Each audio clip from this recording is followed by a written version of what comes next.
Well, I'm making this video just to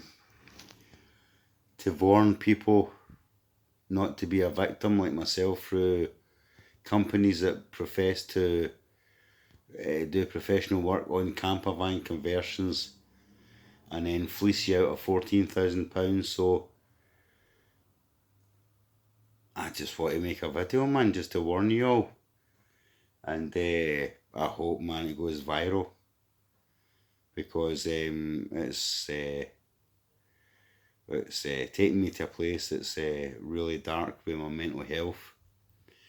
And it was all to celebrate the memory of my father that passed away and left me a small amount of money. And with this COVID crap and everything else, I had a strong desire to get a van, do a camper van conversion, to find a company that I could trust to do a conversion so that I could be off grid for as long as possible. So my story is, I've been off the sick since April last year. I'm a carer in the community, ex-addict or ex-army. I've turned my life around, but I've always had issues with my mental health. It's never impeded on my life. But I approached this company after my father passing away and leaving me a certain amount of money, enough to do the van conversion I wanted, and to be able to just give up my flat, man, and do the van life thing. I had a passion for it. My sole focus was on doing the van to keep alive the memory of my father, to, in a way, celebrate the gift that he gave me, which I'd never been able to have before financially. I approached Swinton campervan company or caravan company in Glasgow. They mainly do maintenance. They do campervan rentals, upgrades. So, because I've never had money, I've not had much experience in being able to inquire about buying certain things. And this is the first and only time I could buy something. Sorry, the dog's barking because she's here instead of up in Glencoe, where it should be. So Swinton Campervan Company, I came to them. I said, listen, this is plain as day that obviously I suffer from mental health issues because I'm exhausted. I've lost a lot of weight. I'm telling you I'm vulnerable. And I'm asking you, please, is there any way that you can help me fulfill this once in a lifetime dream? I was asking for Victron technology, which, as everybody in the campervan knows, it's a lot of money. $3,000 for a bloody battery. But that's what I wanted. And so I went to Allen Timmins, who is the owner of this company, Swinton Caravans in Glasgow.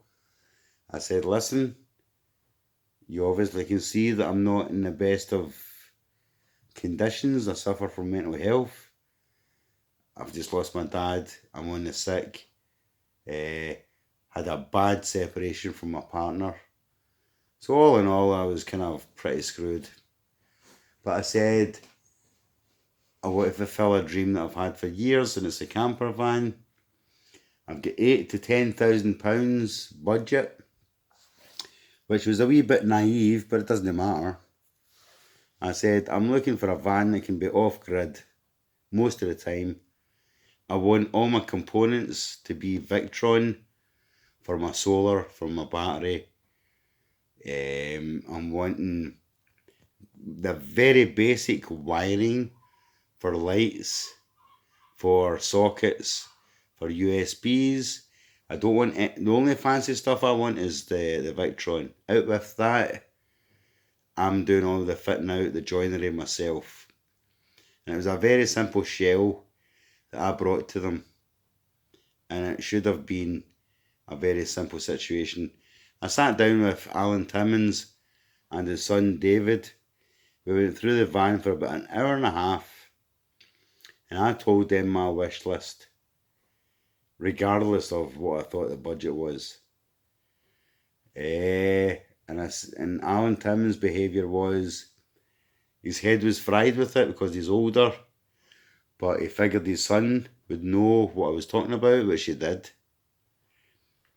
I said, I want Victron to be able to be offline. I want a hob and a sink with the hob on the right hand side so that I don't damage the television with the heat of the hob that's going to be on the wall on the left hand side.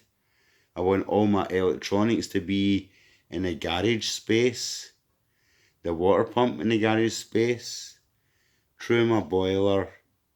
I wanted a filtration system. I wanted a Fiamma awning.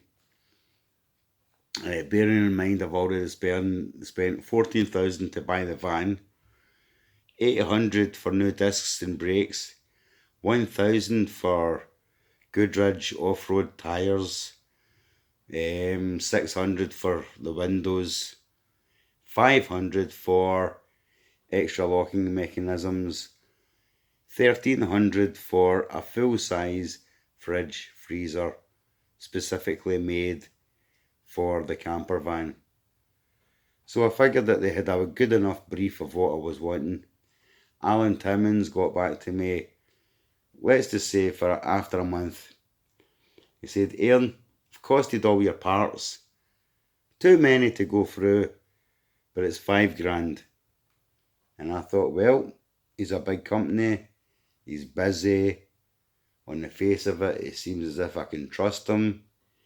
He seems sincere, so I paid over the phone through bank transfer, waited a few weeks,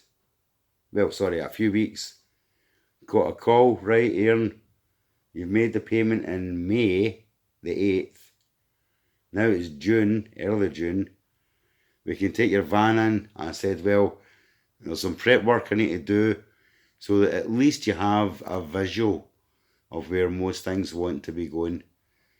That was fine, gave me the extra time, dropped the van off. Right, we'll start it on the Monday, 3 men on it. 2 weeks later I go up, my van's not even been opened. There's a delay because it's a complicated situation with this van that we're working on, and it's delayed us, but we give you our word that we're going to do your van, no problem. I expect that a big company that's busy, and he was busy, would have a few delays, so that's fine. Right, Aaron, your van's going to be ready for all the boys to be working on it. 3 boys on your van on a Monday. I go up on the Friday, van sat there, nothing done. Components are on the table. I'm talking to Alan, and he really is the type of guy that he's wanting your business, he's wanting your money, but he's got very little patience walking you through, telling you this will be done, that will be done. So I couldn't rely on his enthusiasm for the job, but I figured his son was up to date with what I was wanting, and someone was project managing the job. I figured that there would be a worksheet organised for that specific customer. After that visit where there was nothing done, during that visit when nothing was done, I arrived on site unannounced, and Alan was, oh, you try to catch me on the hop, and I was like, well, it's been a while. Sure enough, I said the van's empty, some components on the table, and I start to get wound up because I feel that Alan, who is there to serve me because I'm a paying customer, he's not interested. So he walks away in a huff, tells me to talk to the electrician. Never met the guy. So I've got to go through telling him what he's supposed to be doing instead of there being a work order for a £14,000 job. So he knew where he was. And then Alan was back and I got angry. I shared a bit about my history, saying I'm not a dafty. I'm ex-army. I've been in a rehab for 4.5 years. I've got 15 years recovery. And you're trying to treat me like a numpty. And then faith came into it. And I spoke about my faith being the only thing that saved me from my depression and my anxiety. And right at that, he said, if I knew you were a Catholic, I wouldn't have taken on the job. And he said that with a straight face. And pretty much there and then, I knew I was going to get screwed. The only thing is I thought that maybe I would have gotten the components that I had asked for. But no, man. So I left, contacted Trading Standards, told them the situation. They said, write a letter of essence. And that is an official letter stating that if you don't have my van done to the specs that I asked you in 2 weeks, that I'm coming back, I'm going to take my van back, and legally you have to give me my £5,000 back. I print out the letter, I go back up the next week unannounced, and lo and behold, well, I see a gas tank fitted, waste tank fitted, solar panel, internet, Truma boiler, fuse box, water pump next to the boiler, blocking one of the 4 air vents. And I thought, right, well, I don't know what I thought. I just thought, I'm not being listened to. I'm expected to pay £14,000 for this. And I don't think I questioned it. I think I was just so dumbstruck at the pure arrogance that this man thought he could take me off the street, take me round the corner and give it to me tight and think that I was going to walk away really happy and satisfied. So I did walk away. And he said to me, 10 days, your van will be done. He phoned me. 10 days later, I go up. I'm not excited because I already know that they've done stuff wrong. I asked specifically for the worktop, for the sink and the hob. I wanted the hob on the right hand side so it didn't, the heat from it didn't damage the television. They put it on the left hand side and I've got a sink on the right hand side. All the technology that I wanted, which wasn't there, but what they put there, they put in an area where my wardrobe was instead of the garage where I asked for. The Truma boiler looked as if it was just squeezed in there. The water pump had no rubber bushings on it. So it was making a racket. So they said, yeah man, it's been pressure tested. The gas guy's been here, so you've got a gas certification. Your electrics are grand. If you're happy, let's pay for it. I thought, well, I'm knackered here. If I don't pay for it, he keeps the van. He keeps the evidence in the van. I need to go to court. It cost me up to £25,000. So I wasn't even thinking strategically. All I knew that my memories and my aspirations were in that van.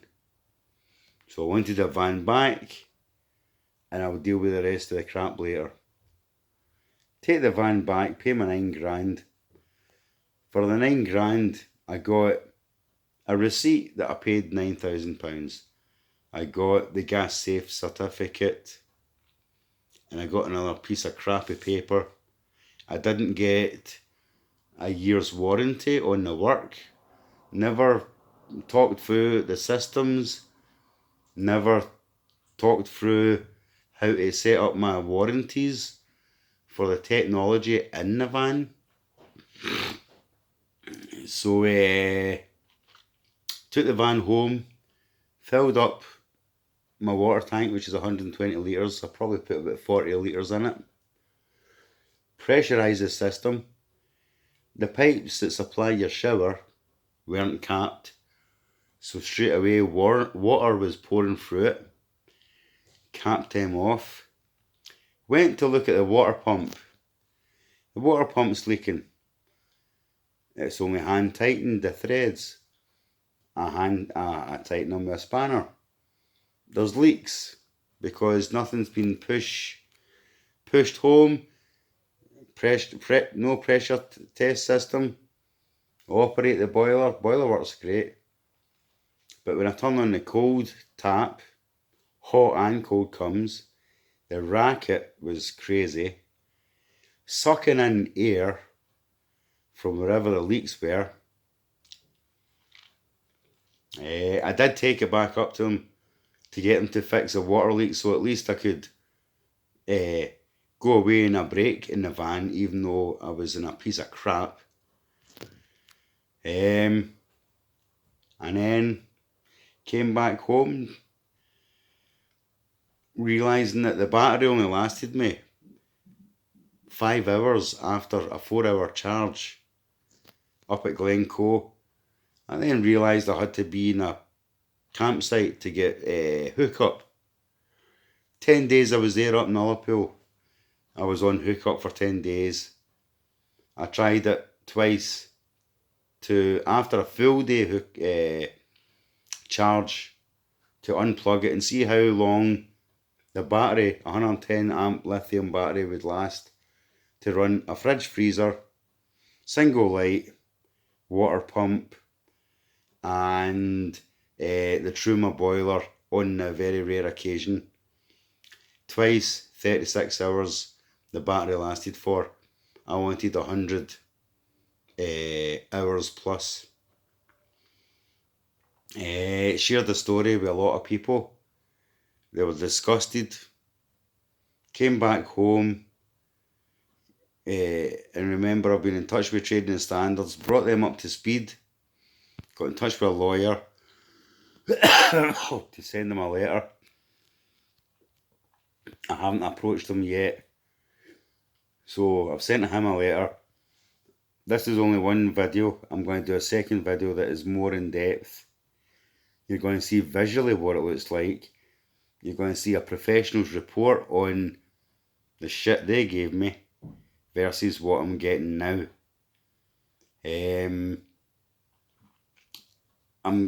So I'm making the YouTube video. I'm making flyers connected to the video to hand out to people. I'm in contact with Trading Standards. They've got all my information, minus the report on the electrical work. I've been in touch with Allen Timmins competitors, big competitors in Glasgow, shared my story and they were disgusted. I'm just off the phone today to the Daily Record, so I have to now email a different section to see if they'll report my story for me. Today I emailed Allen Timmins saying, listen, you'll have received my letter. I've got nothing to lose, man. I'm flat broke. Should be up in the Highlands just now, enjoying the van with my wee dog, my flat rented and living off of my rental income, and having 14 grand in the bank to kind of back me up for anything. Now, the new company I'm in touch with know exactly what I want. I've seen the work and it is top notch. It's going to cost me, I'm not going to say, but it's going to cost me a bit of cash, man. You know, but I've explained my situation. He's disgusted with what's been done, so he's willing to work with me regarding the cash situation. I feel he's genuine, he's a gentleman. So he's doing the report for me. I was off the phone to the local bank today. They told me to contact the local police just in case there's a case there, a criminal case. So I'm sat here, it's 20 to 2, got my second double whiskey, because I'm stressed out, my depression's pretty bad, I've got nothing to lose, and I will be getting somebody to do a proper YouTube video. All the evidence are going to be there on the video. Emails to Allen Timmins, a visual, actual video recording of all the crap in the van, a detailed examination by a professional, telling me what's right and what's wrong. And so far, what I know is wrong is the technology that I've been given isn't compatible. There's solid core wiring in the van, which you shouldn't have. All your copper should be multi-strand. The water pump is sucking in air. It's not on rubber bushings, so the whole van vibrates. Not producing enough power. I had someone come in to do a habitation certification in the van. They said, listen, because it's not finished, I can't give you the certification, but what I can tell you is that what he's put in your van is the basic stuff that you'll find in a caravan or a camper van designed to be plugged in. The wiring, the guy was speechless, man. Took the van to my local mechanics, they were speechless. So I'll end the video here, but I need to warn you that Swinton campervan company, on the face of it, looks fantastic, but these people have got no remorse. They have got no feelings about if you're vulnerable, about taking your money off you. The sheer gall that they think that they're going to pack your van full of crap and that you're going to leave happy is a statement in itself. So I'm going to stop now, but I please ask you, because wild camping is going, it's big time, and this guy thought that he could